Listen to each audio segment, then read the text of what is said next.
Vamos falar de ética, código de ética. Olha aí quanto código que a gente encontra pela frente, principalmente quando a gente está num mercado que mexe com dinheiro, né? Então, assim, ética é muito importante. Já dizia alguém aí que eu não sei quem é, que ética é aquilo que você faz quando ninguém está olhando, ninguém está vendo.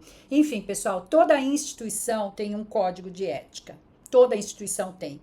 É uma das primeiras coisas que você vai assinar ao ser contratado, ou se já está trabalhando em alguma instituição, com certeza já assinou e você assina até para fazer o exame, tá? Então, código de ética é aquilo que você tem que seguir e que diz respeito à ética que você tem que manter na sua profissão. Aqui a gente vai falar do código de ética, ele é novo, ele surgiu acho que em 2025, a Ambima colocou ele na prova e ele está valendo agora para 2026. E a Ambima, com esse código de ética, você sabe que você tem que respeitar, ok? Então a gente vai dar uma olhada aqui nos itens que compõem esse código e vamos falar um pouquinho a respeito dele. Então vamos lá para ver aqui o código de ética. Ele se compõe de um tripé. Esse tripé que a gente usa são aquilo que os candidatos à certificação, não são só os profissionais, né? Mas são as regras que também os candidatos têm que seguir, que é a integridade, a transparência, a responsabilidade. Então a gente tem que pensar assim, que tudo que a gente está fazendo e que não é condizente com a normalidade, com a coisa certa, está errada. Porque ética é o absolutamente certo. Então vamos dar uma repassada nesses 9 princípios éticos, começando a falar do comportamento ética. Acima de tudo, a ética, ela é o bom senso. A gente tem que ter o bom senso e manter uma reputação sólida. A minha característica principal no mercado financeiro é ter essa reputação sólida, sem se envolver em coisas em práticas que podem levar prejuízos para o investidor, para o meu colega de trabalho, para a instituição em que eu trabalho, para a própria Ambima, contradizer alguma coisa. Se eu estou fazendo alguma coisa que o meu comportamento comprometa, então eu não estou sendo ético. Isso, claro, falando numa atitude que vá indevidamente comprometer o comportamento do outro. Eu tenho que me manter sempre muito ético. E aí a gente vem com a boa fé e transparência. Bom, gente, atuar com boa fé e transparência, a gente tem que ter diligência, a gente tem que ter lealdade, a gente tem que estar sempre olhando para os interesses do cliente. Então, aonde é que está a boa fé se eu não estou sendo honesta com o meu cliente? Então, é claro, todo mundo quer ganhar dinheiro, quer ganhar comissão. A gente, nesse mundo corporativo, principalmente em banco, a gente vai lidar com muitas metas, a gente precisa vender. Então, eu costumo dizer que um produto nunca é ruim. Um produto lançado pela instituição que você tem que vender, ele nunca é ruim, porque sempre tem o seu cliente certo. Então não existe produto ruim, existe o cliente certo. Desde que você encontre aquilo que o produto é adequado para aquele cliente, o produto não é ruim, o produto vai vencer, vai vender por si só, né? Mas a gente tem que evidenciar todos os riscos, a gente está realmente falando tudo que esse produto oferece, a gente está falando principalmente dos riscos que esse produto tem, para que o cliente adquira o produto com confiança. E quando você usa da boa fé, da transparência, você explica tudo para o cliente, isso gera uma coisa muito importante que é a confiança. É a confiança que você vai despertar no seu cliente. Isso é muito importante. A gente fala em outro tópico, o terceiro aqui, diz respeito à responsabilidade e vigilância. Responsabilidade, ser responsável, acima de tudo, é você assumir o que você errou. Porque você vai errar. É humano, não é? A gente erra, a gente pode dar uma informação falsa, levado por alguma condição de desconhecimento. Eu errei, eu fiz burrada aqui e agora eu vou omitir. Não, você tem sempre, sempre, sempre assumir a responsabilidade dos seus atos em primeira mão. Errei. E agora o que eu vou fazer? Então, lógico, todo mundo tem que, né? A responsabilidade, a vigilância aqui diz respeito para você ter o cuidado, a atenção nas suas ações do dia a dia para você não cometer erros. Mas às vezes eles vão acontecer. E aí, como é que eu vou resolver isso? Primeiro, assumindo. Errei, assuma, não tenha vergonha, é normal isso acontecer. Repare o seu erro. Não sabe como reparar? Você sempre vai ter uma chefia. Então, seja muito transparente e comunique, primeiramente, a sua chefia. Provavelmente é uma pessoa com mais experiência do que você e vai te orientar. Vamos conversar com o cliente? Vamos conversar com o cliente e encontrar uma maneira de reparar esse erro. Isso a gente está falando de ter responsabilidade e vigilância. E a gente vai para a atualização técnica. O que é a atualização técnica? Bom, não é porque você foi contratado, que você foi promovido e que você vai ficar lá estacionado naquela profissão, naquele cargo, fazendo sempre a mesma coisa. Você vai ter que sempre se atualizar, vai ter que buscar o conhecimento sempre, mesmo que você não queira nem ser promovido. Então, muitas das vezes, quando eu gerenciava equipe, eu tinha excelentes assistentes. E dentro da instituição, de uma agência bancária, o gestor, no caso eu, tinha que olhar para minha assistente e enxergá-la como uma futura gerente. Então, queria que ela reunisse condições para, uma vez, promovê-la e ela subir. Mas eu já tive casos em que aquela assistente não queria ser gerente. Ela queria simplesmente ser a assistente e atuar ali dia após dia, apenas atendendo o cliente ali no balcão e resolvendo os pepinos e aquela coisa toda. É errado? Não é errado. O que eu falava para ela? Olha, fulana, você não quer ser promovida, você quer ser assistente. Então você vai ter que ser a melhor assistente dessa agência. Busque conhecimento dentro daquele cargo que você executa. E essa busca pelo conhecimento, ela se faz sempre. Então você tem que sempre buscar olhar o que acontece ao redor da sua mesa, não ficar preso ali a um modelo que já não existe mais. Então, todo dia, né, tem coisa nova surgindo, principalmente no mercado financeiro. Nessa última década aí, o que entrou de coisa nova é internet, é criptomoeda, é DeFi, é fundos ESG. Então, todo dia tem uma coisa nova. E a mídia está muito forte, a divulgação dessas informações acontece numa velocidade muito grande. Então, você imagina estar ali trabalhando, o cliente chegar, aparecer com uma dúvida, um produto novo, e você não está sabendo nem do que ele está falando. Isso é triste, gente. Então, é necessário, é importantíssimo você sempre se atualizar. Isso daí vai trazer para você muitas vantagens competitivas, ok? Então, esse item quer dizer exatamente isso. Quando a gente fala do item de conformidade com regras, é óbvio que a gente está falando aí que você tem que saber das regras. Ninguém vai entrar num jogo e não sabe as regras. Então você tem que saber todas as normas, todas as circulares que falem a respeito dos produtos, a legislação, o mundo corporativo é assim. Então isso também é uma forma de você estar atualizado, né? E todas essas atualizações de circulares, de norma, de códigos, elas estão dentro das certificações. É por isso que a gente fala aqui de muita lei, de muita resolução de CVM, de muita coisa de Bacen, de lei geral de proteção de dados, de lei de liberdade econômica. Então a gente tem que estar por dentro, ok? E isso é muito importante na profissão, né? O cliente pode chegar lá e ele vai perguntar para você: olha, eu quero transferir a cota dos meus fundos para os meus filhos. Pode? E você vai parar e vai falar: ô, fulano, colega, pode transferir cota? Não, você tem que saber. Você tem que saber, você tem que ter o conhecimento das regras do jogo, né? Enfim, honestidade e equidade, que aqui tem tudo relação com o que a gente já falou. Então, você tem que cuidar das coisas como você cuidaria dos seus próprios negócios. Equidade é equilíbrio, né? Então, você tem que saber ser justo, estar ali equilibrado e agir sempre em conformidade que o teu cargo pede. Independência e imparcialidade. Quando a gente fala de independência, a gente está querendo dizer assim: olha, tenha a autonomia que o teu cargo te dá.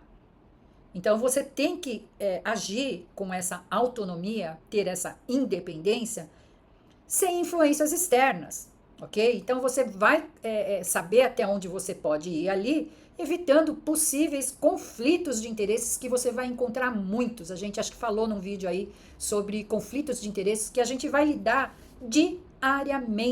diariamente com conflitos de interesses. E a área financeira é onde mais tem. É assim que funciona.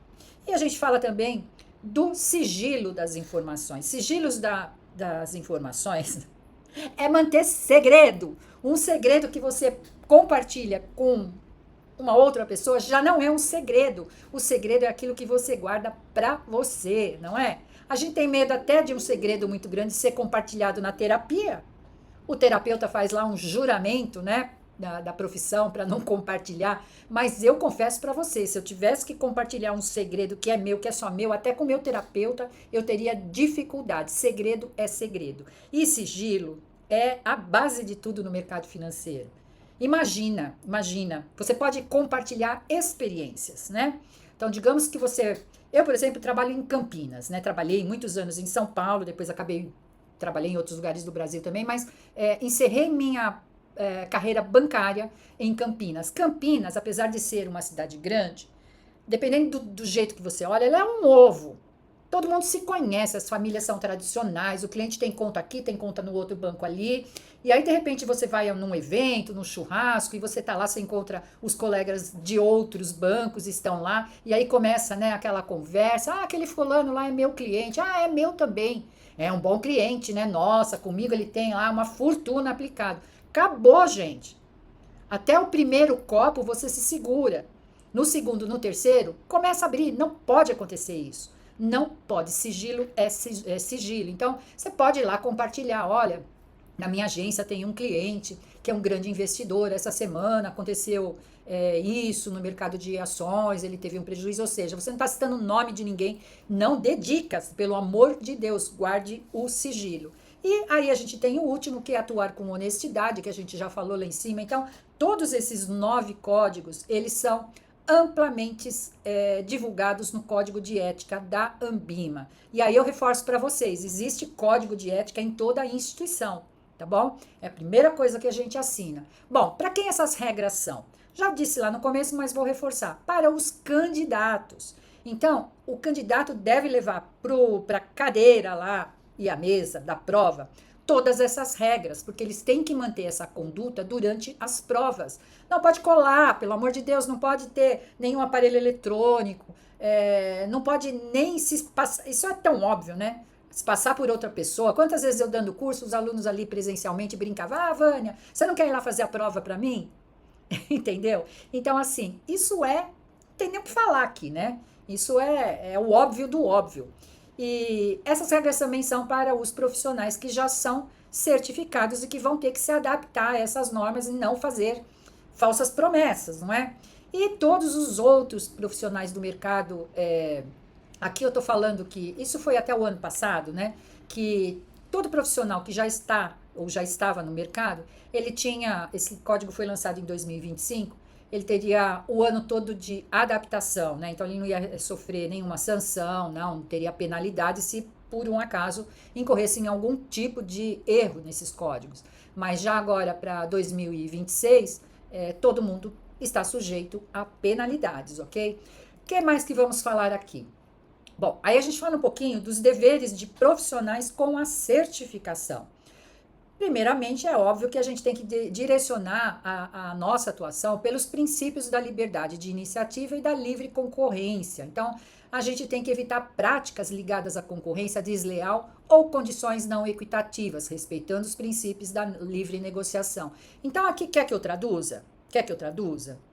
O cliente chega, vai ser atendido por você, e ele vem lá com, sei lá, com um papel, né, na mão, e senta nervoso e fala assim: olha, fui enganado por esse banco que está aqui do lado, que eu não quero nem falar o nome. Olha o que eles fizeram comigo, eles aplicaram assim, eu tive um prejuízo, eu não quero mais saber desse banco. Aí você vira para ele e fala assim: nossa, o senhor está coberto de razão. O senhor já é o terceiro, quarto que entra aqui reclamando da mesma coisa. Esse banco, para mim, isso não é banco. Então, percebe? Isso é falta de ética muito grande. Eu não tenho que meter o pau na concorrência, até porque amanhã você pode estar trabalhando lá. Não é? Então você tem que respeitar. Então, se acalma, senhor. Vamos tomar um copo d'água, um café? Olha, eu lamento muito que isso tenha acontecido com o senhor. Vamos ver o que a gente pode fazer aqui, né? Então, não tem que meter o pau na concorrência, pelo amor de Deus. Outra coisa, fornecer aos investidores e às investidoras informações claras e inequívocas sobre os riscos e a consequência de produtos de investimentos oferecidos. A gente tá careca de falar isso, não é? Então, sobre a questão de você realmente falar tudo do produto, falar principalmente de riscos. Ah, não, tranquilo, esse fundo aqui não tem risco nenhum. Pode ficar tranquilo, tem, todo fundo tem risco, todo investimento tem risco, não é? A nossa vida é um risco. Ah, tá tranquilo, eu não tenho risco nenhum, vou trabalhar hoje. Você pode sair, ser atropelado no ponto de ônibus. Ah, não tem risco porque eu não vou de carro, não vou dirigir. Ah, quantos carros não sobem num ponto de ônibus e leva todo mundo junto, não é? Enfim, verificar se os produtos, serviços e operações são adequados ao perfil do cliente, de cada investidor, levando em consideração as suas necessidades e seus objetivos. Aqui a gente está falando do suitability, onde a gente vai ter uma aula ou duas, porque o assunto é extenso, falando das considerações que a gente deve levar quando recomendamos produtos de investimentos, ok? Ainda falando do código de ética, quais são os cuidados que esse profissional certificado deve ter, né? Quais os deveres que ele tem que ter com a certificação. Então, primeiro, adotar no limite de suas atribuições os melhores esforços para garantir que materiais produzidos para investidores e investidoras sejam claros e compreensíveis, evitando qualquer confusão quanto ao conteúdo e priorizando as informações essenciais para que o cliente possa tomar a sua decisão, a sua melhor decisão. Então não é aquilo que você fala assim: ah, ó, não vou nem te dar, tá, essa lâmina que fala disso, não precisa, já tô te falando que é tranquilo aqui. Então você tem que ter uma conduta ética. Não expresse opiniões ou faça previsões sem fundamentos técnicos. Então, aquele cliente que veio lá metendo o pau no banco vizinho porque não estava claro, porque ele perdeu dinheiro, e aí você fala: não, esse fundo aqui, com certeza, a gente tem um semelhante, mas com certeza o senhor vai recuperar todo esse prejuízo, porque olha, nosso fundo está rendendo muito. Não pode! Você só pode dar uma previsão se você tiver um fundamento técnico. Você tem que ter ferramentas e o banco vai te dar muitas ferramentas para você poder utilizar essas ferramentas, ter um embasamento técnico daquilo que você está falando. Tá tudo no papel, ok? Não faça promessas de rentabilidade, garantia de resultados futuros ou afirme que não há risco nos produtos de investimento. Então, são alguns cuidados que são deveres do profissional no Código de Conduta Ética. Aproveitando que a gente está falando, nós vamos falar um pouquinho de ética na venda. Ética na venda, ele tem a ver, além de tudo isso que a gente já falou, com integridade. Vou repetir aqui: integridade, agir com honestidade, isenção, transparência, objetividade, fornecer serviços profissionais de forma objetiva, ser imparcial, probidade, ser justo e imparcial no relacionamento profissional, revelar e gerenciar os conflitos de interesses, que vão ser muitos, ter conduta profissional, agir com postura exemplar. Você é a imagem pública da marca de onde você trabalha, ok? Então o cliente está olhando não para você, pessoa, ele está olhando para você representando a instituição aonde ele tem conta. É por isso que muitas pessoas se referem ao gerente assim: o gerente do Banco do Brasil, ao gerente do Banco Itaú, ao gerente lá do Bradesco, o gerente do Santander. Eles não vão falar: a Marisa do banco tal, a Marisa do outro banco, o Fernando do outro. Não, eles vão falar sempre assim, eles se referem assim, porque você é a imagem da marca, da instituição que você trabalha. A competência, né, que a gente já falou, de se manter atualizado, sempre buscar conhecimento para você poder desenvolver a sua atividade profissional. Confidencialidade, que a gente já falou, que é muito importante manter essas informações acerca dos clientes. E diligência, que é você executar todos os serviços nas condições acordadas. Então, isso entra também na ética de venda. E aí a gente vai falar um pouquinho da venda chamada de venda casada. A venda casada, ela se caracteriza quando você, para vender um produto, condiciona que ele precisa adquirir um outro produto ao mesmo tempo. Então, isso quer dizer que aquele produto, aquilo que o cliente veio buscar, está condicionado à aquisição de um outro produto. Quer um exemplo? Olha, preciso de um empréstimo para ontem, Vânia. Porque eu estou enrolado, eu preciso liberar mais rápido. Olha, eu consigo um empréstimo aqui? Quais são as condições que você tem para me oferecer esse empréstimo? Mas eu preciso de qualquer jeito, pelo menos sair com a certeza que eu vou ter esse empréstimo. Aí eu falo, não, tá falando com a pessoa certa.